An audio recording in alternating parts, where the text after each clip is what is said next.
And we are back with another episode of Straight Out the Lou. I'm Dylan, as always, joined by Luke and Chris. Today, we're going to be recapping the NFL.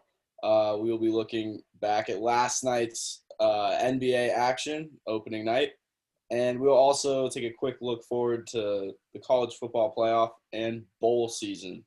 All right, boys. The NFL this weekend had some ugly games, had some good games.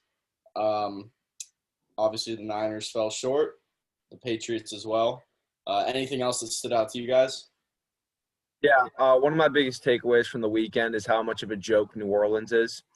That team, I mean, maybe you can say that Drew Brees was his first week back, but he also has a horrible playoff record. So I wouldn't be relying on Drew Brees is going to be fine in the playoffs, all that stuff. That defense is overrated. The Chiefs exploited that. I mean, best team in the league, no doubt. Obviously a tough task, but New Orleans, they're a pretender as usual, and I think Green Bay is the heavy favorite right now in the NFC, and I think Tampa Bay. Tampa Bay, yep, they're the favorite. I think if Tampa Bay can avoid New Orleans, then they're gonna be good because New Orleans will beat them. They just have their number, but I think if they can avoid them, Tampa you got to look at as a contender, no doubt. Yeah, speaking of Tampa, Matt Ryan, another nightmare come apart there against the Bucks. Against Tom Brady. I mean, I fully expected. I saw it was 24-7. I'm like, yeah, the game's over. The Bucks have won because we knew Atlanta was going to choke that game away. So great win for the Bucks. Tom Brady's the greatest player of all time, and he's the best player in the NFL right now, no doubt. Yeah, and a great win for the Jets this weekend, keeping Trevor Lawrence out of the AFC East. Exactly. The Rams doing a great job to help my Seahawks win that division. Hopefully the Seahawks can clinch it this weekend. But yeah, a great win for the Jets. Yeah. I'm looking ahead here at the schedule to next week. Obviously, this past weekend, you had the Chiefs beating the Saints. The big upset with the Bengals and Steelers, that was absurd to watch. I mean, I don't have confidence in Big Ben, especially under pressure, right? That guy's can't move, a lot of overthrows, doesn't really seem to have the touch anymore. But looking forward to next weekend, right? There's some really good games here. I think the biggest one for me, this is a team that I think can contend in the AFC. You have the Titans taking on the Packers, right? So you have the Packers who last season definitely proved that they can't stop the run. Obviously, Derrick Henry coming up on 2,000 yards. What do you guys think? Do you think Derrick Henry gets the over on 2,000 this year, or do you think he'll kind of slow down here at the end? I mean, yeah, obviously the Packers don't have a great rush defense, and obviously playing in Green Bay, the weather's going to be bad. You're not going to want to throw the ball as much. So, I mean, he could maybe eclipse it. I don't really know. I mean, he's a great running back. Personally, I think Dalvin Cook's a little bit better than him, but All right, I think Dalvin Cook's we're off the rails. Oh my God, are you kidding me? This guy made Ryan Tannehill a serviceable quarterback. Yeah. Kirk Cousins. Okay, Ryan Tannehill sucks, and I mean, Derrick Henry's going to eclipse this. The Packers can't stop the run. The Texans can't stop the run, and Tennessee, they'll have what happened last year. They play the Chiefs, and they don't have a quarterback that can make plays down the stretch because Tannehill can only throw the ball. His arm actually only moves forward off of play action. So it's gonna be Henry will eclipse it, but Tennessee, I don't know how far they can go with their quarterback. Yeah, I mean, you say the same thing about like the Niners last year, but if you get the run game going and you have a guy who's probably the most unstoppable player in the league, I'd say Derrick Henry. Niners right? were 13-3. The Titans are 10-4. Yeah, I mean, the they Titans could be defense 12-4. too. The Titans defense is horrible. Titans defense is awful. I think the Browns are a better team than them. They are on paper for sure, but I mean the star power at the top with Derrick Henry, man. I mean, I don't know. And then like you said, Chris, opens up the play action, huge for Tannehill. I could see them really making a run. I think it's going to be. I mean, it'll probably be them and the Bills on one side of the AFC for that semi. That will be a really good game, I think. And then I can see the Titans playing the Chiefs at the the championship there, making it a little interesting. That's my pick this year for running the table if anybody's going to do it. Yeah, I don't know. My pick would be Miami out of all the underdogs in the I AFC. like Miami. That's a good. Yeah. Miami's solid, yeah, for sure. Indianapolis, I think, is a good team too.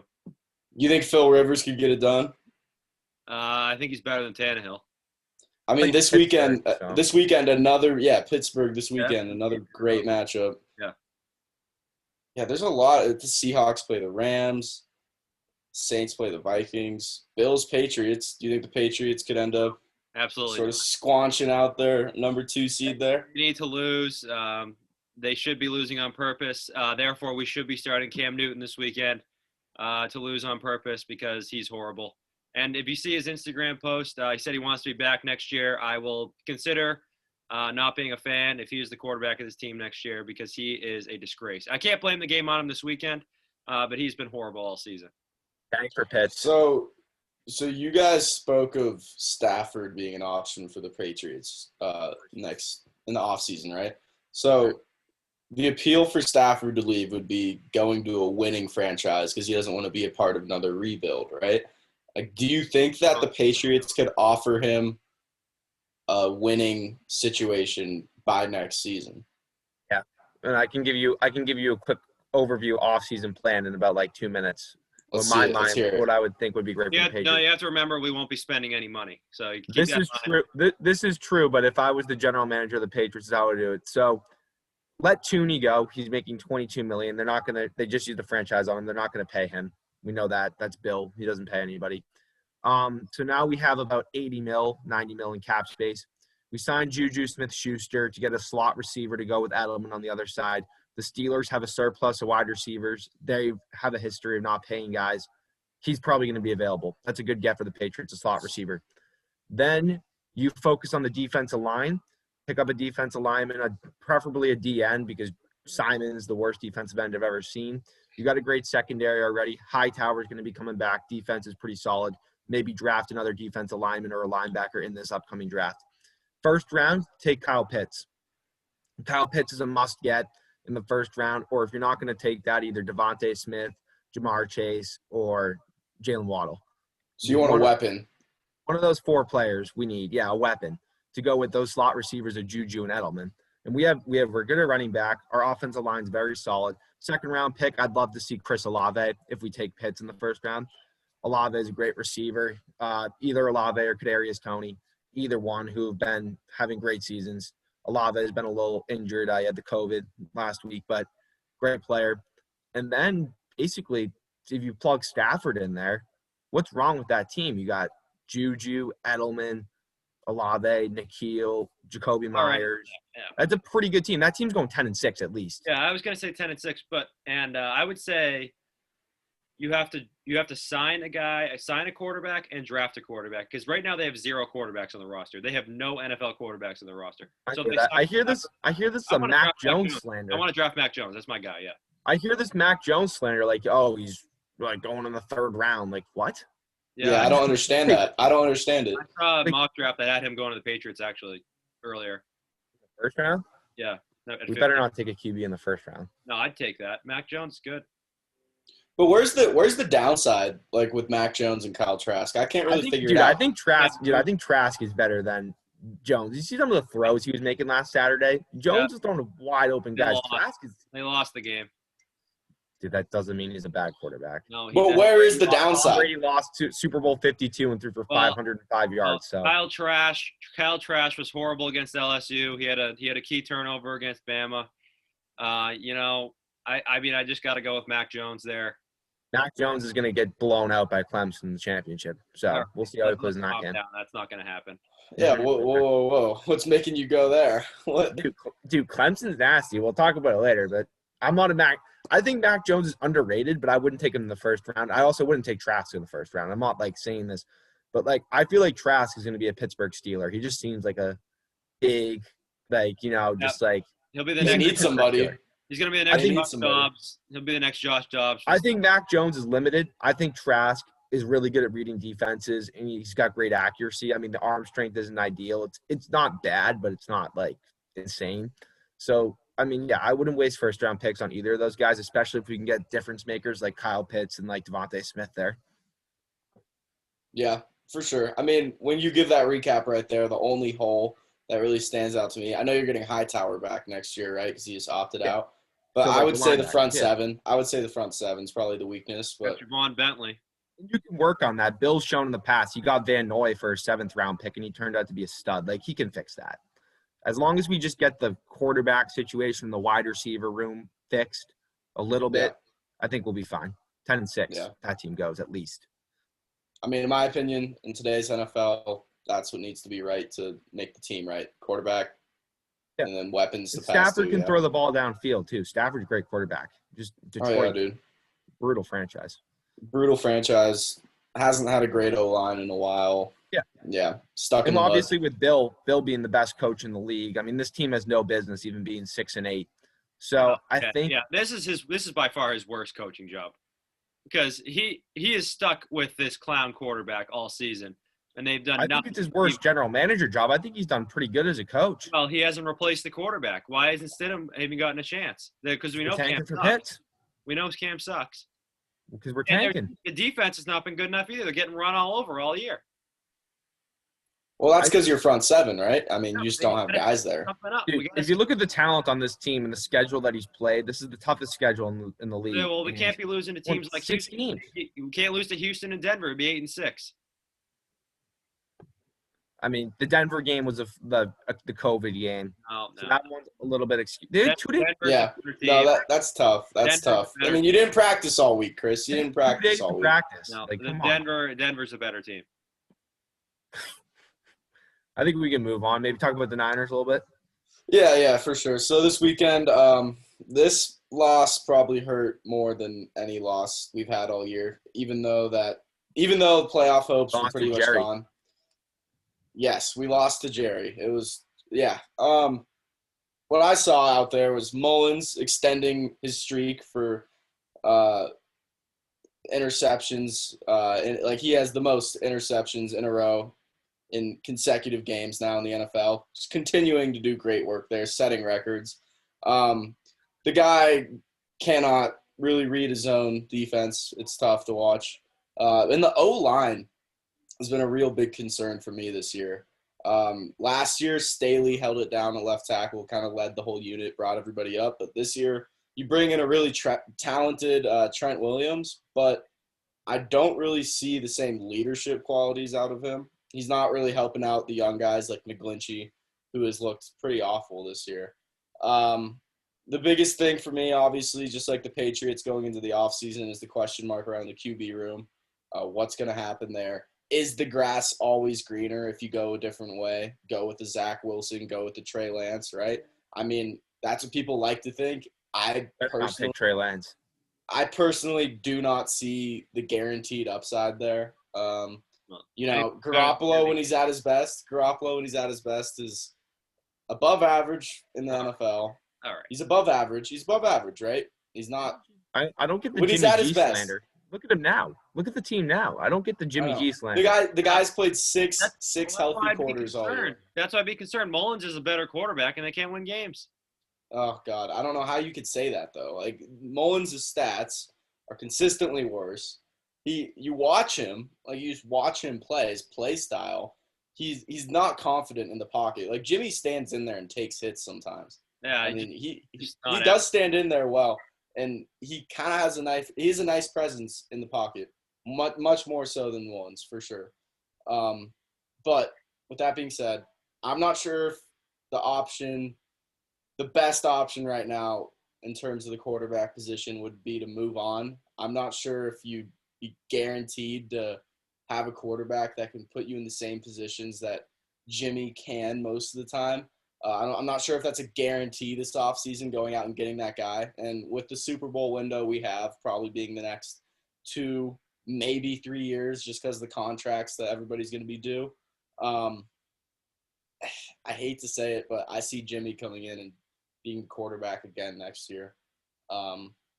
As much as that sucks for me to say as a fan who like kind of wants to shake up, it's looking like that's what it's going to be. Unless huge signing yesterday, Josh Rosen off the Tampa Bay Buccaneers practice Of squad. course.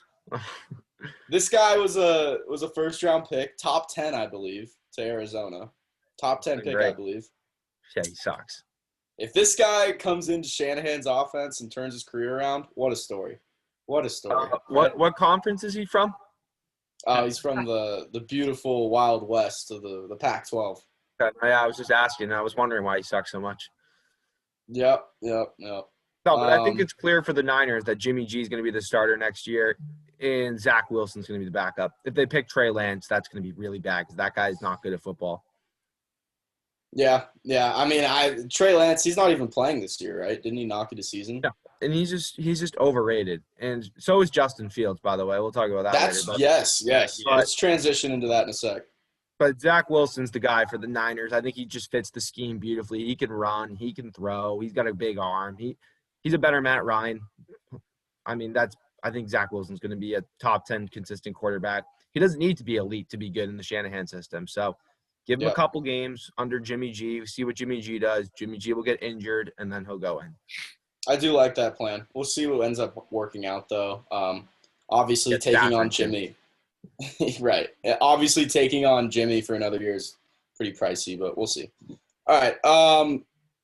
So transitioning here to college football.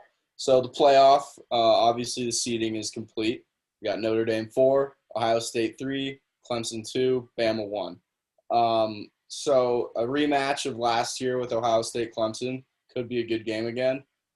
I'd say that it's either going to be a good game or a blowout Clemson's way. I think you guys would agree.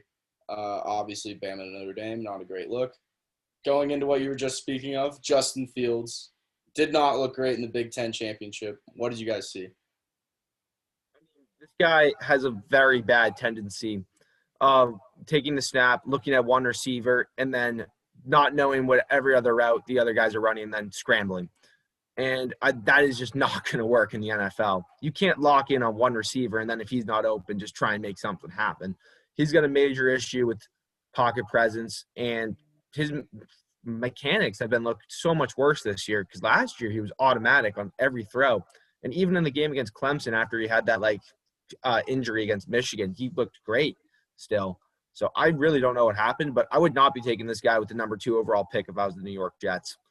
I mean, they will, of course, but I just think that taking an O tackle, the kid from Oregon, would be a way better pick and more productive for them than taking Justin Fields. I do not think he's a NFL franchise quarterback.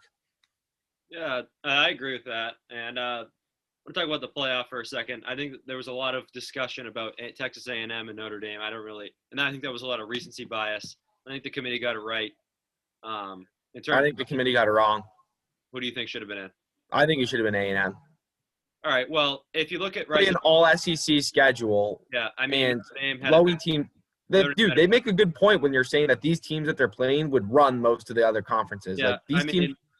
No, A&M beat one ranked opponent and 2 teams with a winning record, and Notre Dame has 2 ranked wins. But you got to look at when they played Auburn, they were ranked. When they played these teams, some of them were ranked. You can't just say that. No, they beat unranked teams. Auburn was Who did Ohio State beat? Northwestern and Indiana? Dude, Texas A&M would beat those guys by 900. Ohio State probably shouldn't even be in the playoff either. I don't think they're – Come on. I think you can't say it because based on their losses and everything, I think Florida's a top 4 team in the country. And I think they showed that they are a top 4 team in the country on Saturday. Probably, but don't lose to LSU, and that wouldn't be a problem. No, I get that. But I just really don't think this is going to be a good playoff because I think Ohio State is not a top okay. Let's be honest here. The whoever Alabama was going to play, whether it was A&M or Notre Dame or Cincinnati or whoever, they're going to destroy them. And I think Clemson and Ohio State is going to be a good game. If you look at the talent, they're right there, neck and neck, talent-wise, in the talent composite. It was a good game last year. Actually, Ohio State got robbed last year. I'm not going to complain because I'm a Michigan fan. Yeah, they did. They got robbed. But, dude, this is not going to be a close game. This is not going to be a close game. Close. It's going to be a great game. I think Clemson wins, but it'll be close. Listen, I mean, I don't like Justin Fields, but Ohio State is a good team on paper. They're a good team. They could barely stop Northwestern's offense. Now they're going to go up against Trevor Lawrence, 10 dude. Points. Northwestern scored 10 points. And by the way, the guy was 21 for 26 for 210 yards, dude. Northwestern is a top. Guys are wide open. Team. Northwestern is a top 15 team. So they beat a top 15 team by 2 scores, and people wanted them out of the playoff. So I don't. I don't really get that. I think if A&M played Ohio State, A&M would beat them. No, absolutely not. I disagree. Look at the talent. Look at the teams, dude. Look at how they play. Look at the talent composites. I mean, I agree. Kellen Mond is one of the best quarterbacks in the country, obviously. And he'll be back, of course, for his revenge tour next year because this year doesn't count. So that's going to be great. But listen, I thought they got it right. Bama's going to destroy whoever they play. They're going to win the championship easily. No. It's gonna be tight. Like I'm really looking forward to the playoff. Dude, obviously, besides the 1v4 matchup, Bama Notre Dame. Besides that, I think the other, I guess it'd be the other two games that are going to come out of this playoff are going to be probably some of the better games we've seen. We've been down this road before. The stacked Alabama team 2 years ago plays Oklahoma, blows them out.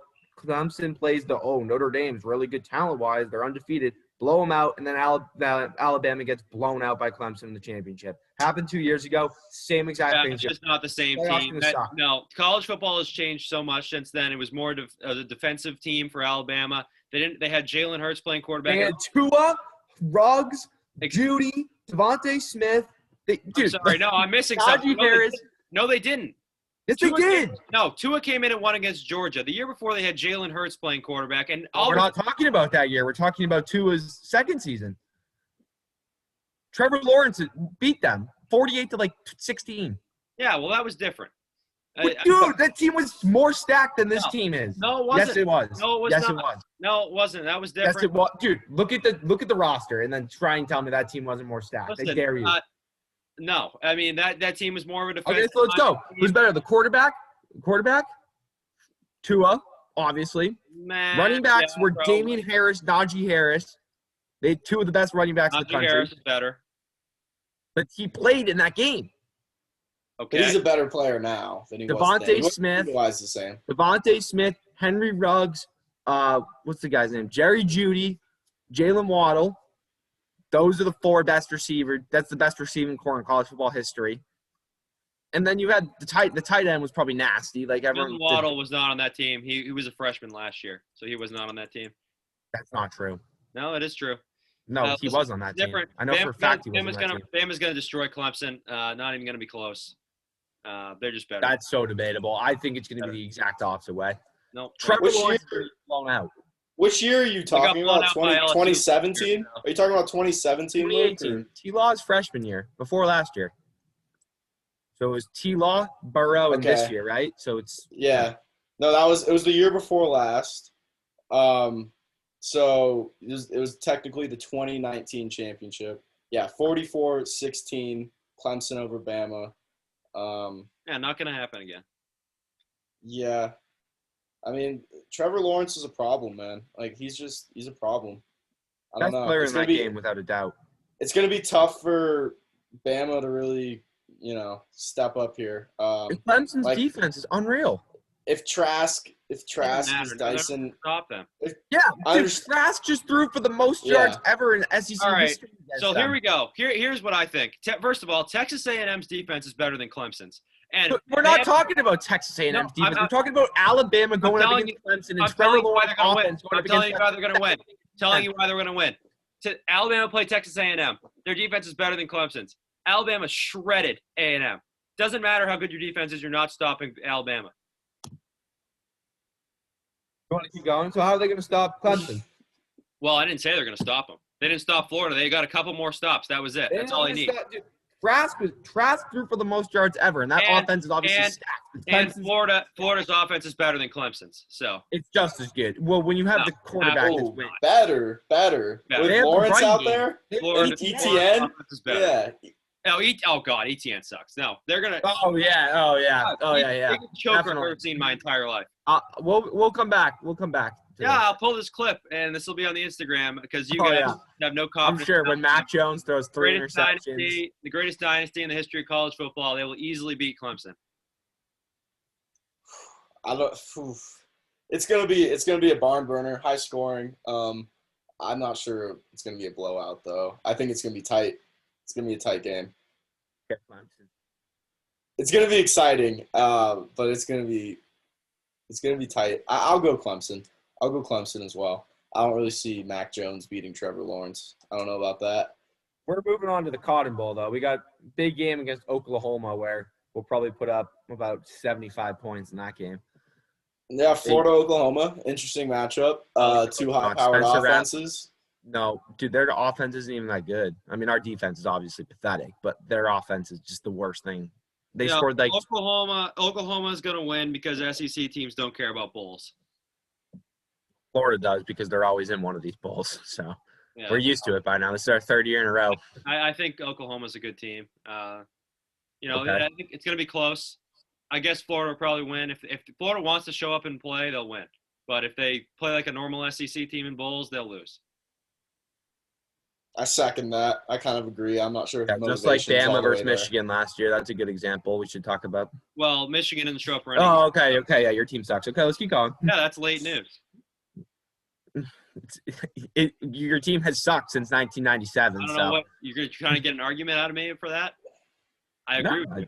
No, I just like crapping on Michigan. It's fun. Okay. I mean, we're in the same spot as you this year, not winning the national championship. So he loves bringing that up. It's true. Or not, because you won 2 games. I don't care. We didn't lose to Ohio State this year. We had a great year. All right. I think we're all good here on college football. Last night, the NBA started. 2 games that were both supposed to be very competitive. Sadly, one of them was not competitive after the first 2 minutes of the game. And the latter contest, it was decently competitive throughout the night. I was impressed with Paul George, for sure. Dude showed out. Had a little bit of a chip on his shoulder there. But going back to the first game, so we had the Warriors, the Nets, KD's sort of not a homecoming because he wasn't back in the Bay, but first matchup with the Warriors since leaving. And it was tough to watch. I was extremely I was disappointed in Wiggins and Oubre, obviously, offensively. That was pretty hard to watch. I mean, at one point, I think they were 35 of 94 shooting from the floor as a team. I mean, yeah. That'll get it done for you, for sure. So it sucks not having Clay out there. Curry will do his thing, drive, get 2 defenders on him. He's looking to dish, and then he dishes to Wiggins or Oubre, and they clank the front rim or just hit it in the little corner between the backboard and the rim. It's just there's no soft bounces anymore. There's not the Clay hits the front if he's missing a shot. It hits the front rim, then hits the back, and just kind of comes out. But he was right there. He was right there. I like to describe it more as the Goran Dragic, but yeah, continue. Exactly. Now you're at a point where you got Wiggins out here just fucking letting it fly, not knowing where it's going. Oubre's just doing his light skin little trying to get a putback, whatever. Trying to make everything as strange and sexual as possible. Just the most light skinned dude out there, right? Oubre's a freak. But one positive, the only positive I can really take away from this game is Wiseman. Looking good offensively, looking somewhat comfortable, although he was playing against the 2s mostly. He wasn't really out there against the 1s for the Nets too much because they were being blown out. But I think that with Draymond coming back on Friday, it'll be a little bit of a boost. Another tough matchup. They play the Bucks. Probably will get blown out again. But I think that this team is capable of making the playoffs. Probably will not make a playoff run, but they'll be capable of winning 1 or 2 games in the series. It's tough being a Warriors fan right now, that's for sure. My biggest takeaway. You're seeing Curry in his prime. He's just kind of he's great. Away a little Curry's great. Here comes the Kyrie. Oh, Kyrie's so great. Here we go. Yeah, here you go. One of my biggest takeaways from this is that you don't need to watch any Celtics games this year because they are not going anywhere. The Brooklyn Nets are the best team in the Eastern Conference.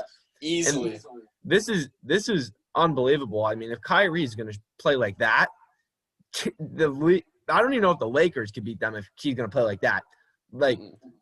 Kyrie, Dinwiddie, Joe Harris, Durant, and DeAndre LeVert. Dude, LeVert.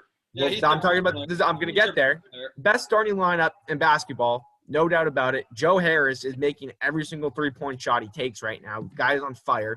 Dinwiddie, great role player, can do whatever you want with the basketball. Obviously, Kyrie and Durant, two of the most elite scorers in the league. And then you got the sixth man of the year on your bench, Karis LeVert, who's going to get you a triple-double. Like, oh, my God, stop it. And also on the bench, they got Jarrett Allen, Landry Shamet, knockdown three-point shooter. They have somebody else I'm forgetting, too. Somebody else is pretty good.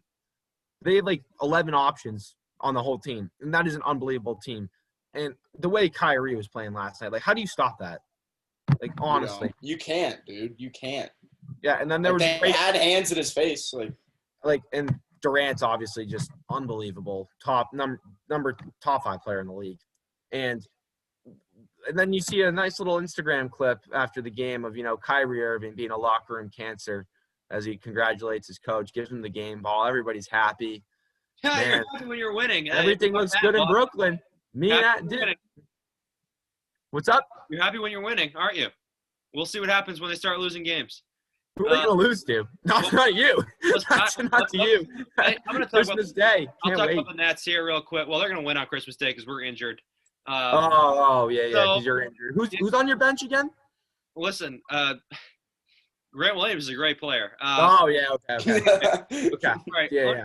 I'm going to be honest. You guys are finishing sixth in the East. I'm talking about the Nets right now. Hold on. I didn't watch any of this game because I was watching college basketball, but I will say this about the Nets. I have them as the fourth best team in the East. They're a very good basketball team. They're very talented, very deep. I just don't know how the chemistry is going to work out there. I mean, they could be the Clippers of last year, the way they're constructed. They got two of the biggest egos in the league, Kevin Durant and Kyrie Irving. So we'll see what happens there. They're a very good team. I think there are 5 teams in the East that can win the East, and they're one of them. I think the East is kind of pretty wide open. Three. No, I think the East is wide open. So there's that. All right, I'll talk about the Celtics here because they open up tonight. I want to address something real quick before you talk about the Celtics. Yeah, hold on. Hold on. How does it feel that you guys fleeced the Brooklyn Nets back in 2013 for 4 of their first-round draft picks, which you turned into Jaylen Brown and Jason Tatum, and their rebuild is already over before yours is? Well, they didn't have a rebuild. They sucked and then signed 2 free agents, so good for them. I mean, okay, why didn't you do that? Because nobody wants to come to Boston. I don't know why, but they were a playoff team. I wonder why, because they're without the 2 stars. They were a playoff team without Kyrie and KD. People forget about that. You knew coming into the year they were going to be deep, but these guys are deep. Chris doesn't want to accept the fact that the Celtics had Kyrie Irving on their team. The Nets are a good team. The best player on their team. They need him to win, and he's now on the Nets, and they are going to be the best team. The Nets are a good team. I didn't deny that. They're a very good team. Anyways, let me talk about the Celtics here real quick. Big game tonight against the Bucks. We're going to get absolutely blown out. The Bucks are the best team in the East. The Celtics are injured right now. We don't have our starting point guard, so we'll have I'd love to see Javonte Green back in the starting lineup tonight. That would be great because they've been doing that in the preseason, and then he plays 5 minutes, doesn't play the rest of the game. So that would be awful if Brad does that. But, I expect us to get blown out tonight. Anything better than that will be a win. Same thing on Christmas Day because we're injured right now, and we look terrible in the preseason. So we'll see what happens tonight. I think they're the 3rd best team in the East. I think Milwaukee is the best, then Miami, Celtics, Nets, and Sixers. After Milwaukee, I can go any of them in any of that order there, those 2 through 5. But, yeah, I mean, I like Toronto. They might be a regular season type team. Win some games in the regular season. I don't know about them in the playoffs. But we'll see. See what happens. What do you guys think about the West? The Lakers. Last night you had the Clippers looking way better. The Lakers lacking shooting, right? I mean, the Clippers beat them in the regular season last year too, though. Yeah, but now I feel like a year under your belt with the new roster. Though, I mean, the chemistry was the biggest issue, though, right? The chemistry was the biggest issue, though, right? They were injured at the beginning of the year too. They only played once. Kawhi and PG only played 1 game together from the first 28 games or something crazy. Look out for Denver and Utah as well. I think are sleeper teams. The teams are good. My sleeper in the West, I'd say, have to be the Suns. Oh yeah, I think Chris Paul. The Chris Paul effect is going to be really wild, and Devin Booker MVP sleeper. Yeah, they're good. So 1 Brooklyn, 2 Milwaukee, 3 Miami, 4 76ers, 5 Pacers, 6 Raptors, 7 Celtics. There you go. Oh, geez. Pacers, I love it. Yeah, that's nice. Oh yeah, they have Miles Turner. You guys, Well, I don't yeah. know how Celtics fans can No, be optimistic about this season. Luke, You just according, lost. no, You just lost 18 points per game in your starting lineup. well, Your point no. guard is never going to be the same player. He's Here's never the going to thing. return from this No, injury. but I understand the argument, but here's the thing. We beat Philadelphia and Toronto with Kemba. They got better, but Philly got better. Okay, fine. You can And make they the actually have a competent coach now, too. Toronto, we beat Toronto with – and they lost to Baca, didn't they? They lost to Baca. We beat Toronto without Hayward and with Kemba on one knee. So, I mean, come on. Kemba's still going to be on one knee for the rest of his career. So we're better than Toronto. No, well, dude, I don't know how you can say that because look at your bench. There's nobody on the bench. Last year too, so there's nobody on this team. Well, actually, we got one guy. Oh, we got Jeff Teague. He that's an improvement on the bench. The way they're actually giving minutes out in the preseason game, if Peyton Pritchard's actually going to play 15 minutes a game, you guys suck. No, I don't think he's going to play. I'd be Their surprised. coach is awful. Well, he's a good coach, but he's not. And Tatum looks awful, and Brown can't shoot right now. Yeah, I know. That's why I said we look terrible in the preseason. I'd be surprised if we even put up a fight tonight, but we'll see. Celtics fans are like expecting that Tatum's going to make this jump from last year where he averaged 22 a game to be this 30 freaking Luka Doncic type player who will win the MVP, by the way. I mean, he needs to be a top 10 player in order for this team to have a chance to win the East. That he needs to be. And this team has no chance to win. They have no chance to win the East. Well, actually, there are 5 teams that have a chance to win the East. So they're going to finish 7th in the Eastern Conference, whether you like it or not. That's just delusional. Like I don't even. There's an in between, like between both your guys' opinions that will be the reality. I don't think they're going to be 7th. They're not going to win with the Brooklyn and I didn't say Giannis there now, off the contract. They won't beat the Heat. They'll lose to Miami in the conference semifinals. Miami's the best team in the East. I mean, I'm going to use Chris's great argument. Until somebody proves me different, what have you done for me lately? Miami's the best team in the East. That's a great point. All I got to say. Let's hear some awards predictions for the NBA. All right, let's go through some of these. All right, so let me hear. First, let's start with Rookie of the Year. Who do you guys have for Rookie of the Year? Ball. Ball. Okay. You think he'll be able to put up the scoring numbers to get that done? I don't think he has to put up insane scoring numbers. I think he's going to be a 15, 8, and 8 guy, and that'll get the job done. I know Wiseman looked good. It'll either be one of those two guys, but I'll give Ball the edge. You're not looking at Edwards in Minnesota as an option? No, he sucks. I think it'll be interesting to see him play tonight. I'm going. Play. Big game against the Orlando Magic tonight for the Miami Heat. Yeah, big game. Oh yeah, very good team. I'm going with Anthony Edwards here. I think a lot of people are sleeping on him. He's going to play a big role in Minnesota, and I think he'll be a solid scorer for them. I'm not too high in anybody in this class, to be honest, and I think he'll be a good player. They're going to run him off the ball, right? Yeah, and it's definitely not going to be LaMelo Ball. The guy can't score the basketball, so. Yeah, I mean, my pick, I liked what I saw to Wiseman last night. I think that he could put up a lot of points. He's going to get boards. Statistically, I think it's going to be hard to deny him. I know LaMelo Ball will have the assists, but I think that Wiseman is going to be a big impact player. His plus minus will probably be decently positive, I'd say, by the end of the year. So I think it's going to be I think it could be a no-brainer there. All right, Defensive Player of the Year. Luke, I know you wanted to talk about this one. Who do you got? This is going to be Anthony Davis, no doubt. I mean, the media is going to feel awful for not getting it to him last year, where he definitely deserved it over Giannis Antetokounmpo. He won't even have to play good defense. This award's going to him, no doubt. Duncan Robinson. Clearly, good pick. Yeah. Let's see. I mean, you got to go Marcus Smart, right? It's the only. Yeah. I don't know. Yeah. You know what? Why not? Marcus Smart. Got all the intangibles. Yeah, that's right. All the intangibles. He does. He does have the intangibles. It's true. Yeah, we'll see how he does tonight. Yeah, they're going to get blown out, so. He'll be in the middle.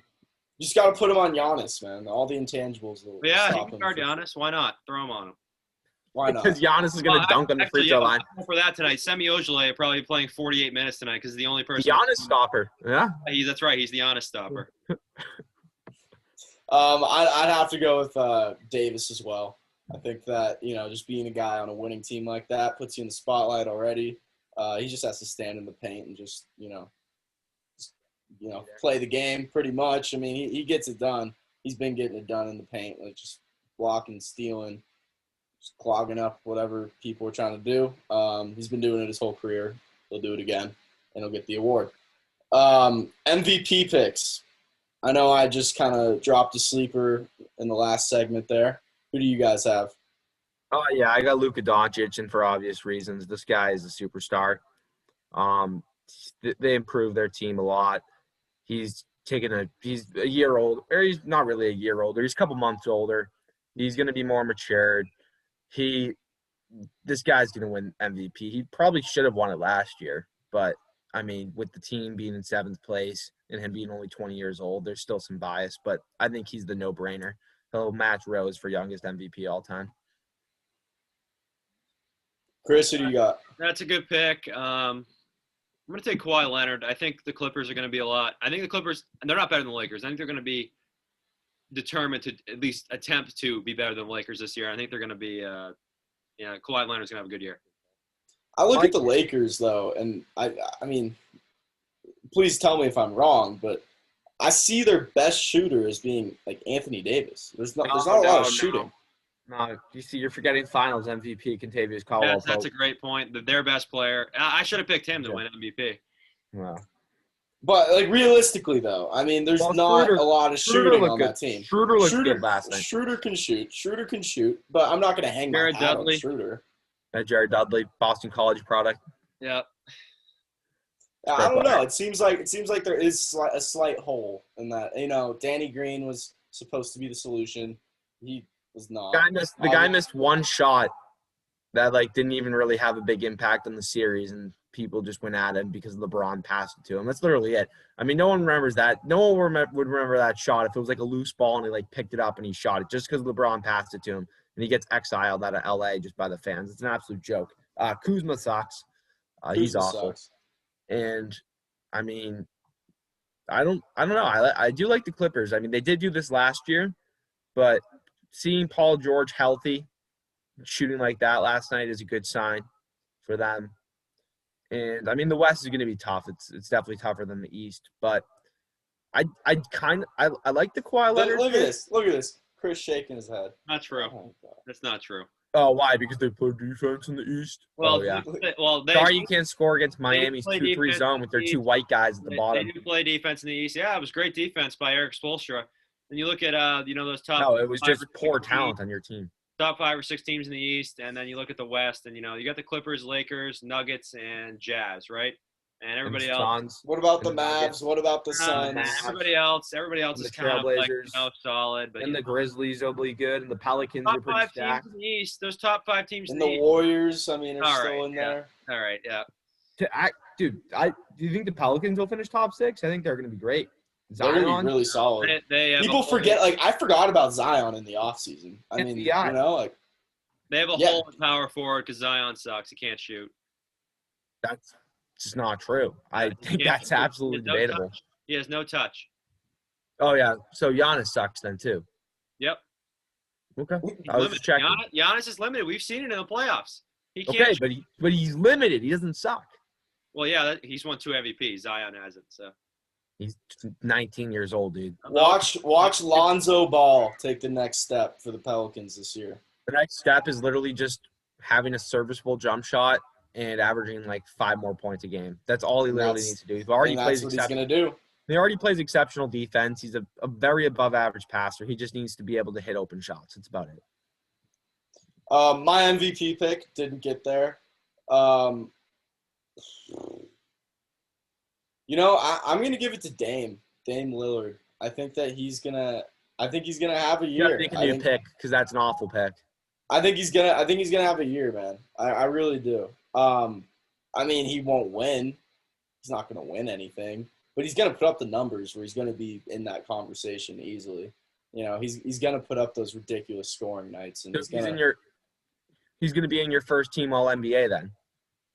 He could be. He very well could be. I mean, him and Steph are the best 2 point guards, like pure point guards. I mean, I know Luka is like kind of a point guard. I still don't think Damian Lillard's the second best point guard in the league.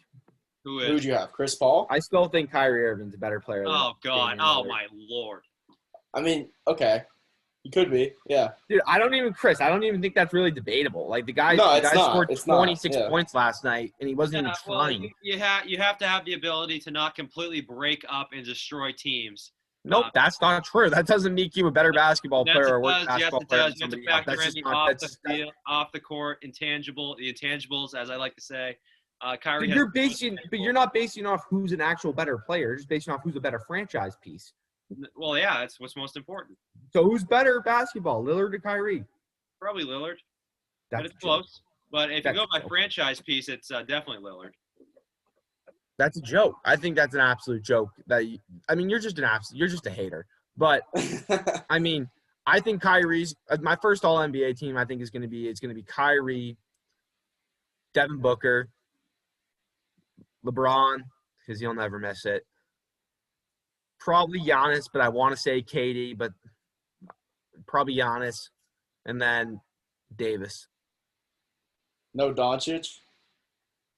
Well, that is true. I did pick Doncic as my Got to be over Kyrie. Doncic at the 2. I was like, I don't want to put Harden there because I don't think he'll be on it. But so Doncic at the 2 and then Kyrie at the 1. Because they just do 2 guards, right? And then Curry will be the 2. He'll be on the second team. He'll have just as good as stats as Kyrie, but they'll just be like the 7th or 8th team. By the way, I want to add comeback player of the year, John Wall. Watch out for him this year. Yeah, he's a beast. John Wall's good. He's better than Lillard too. All right. No, he's good though. He's good. I mean, the Rock. Him and Harden, that's gonna be weird. I mean, Harden's not playing tonight, right? Not playing. He went to a strip club. Final thing though, right here, big. World Juniors just started.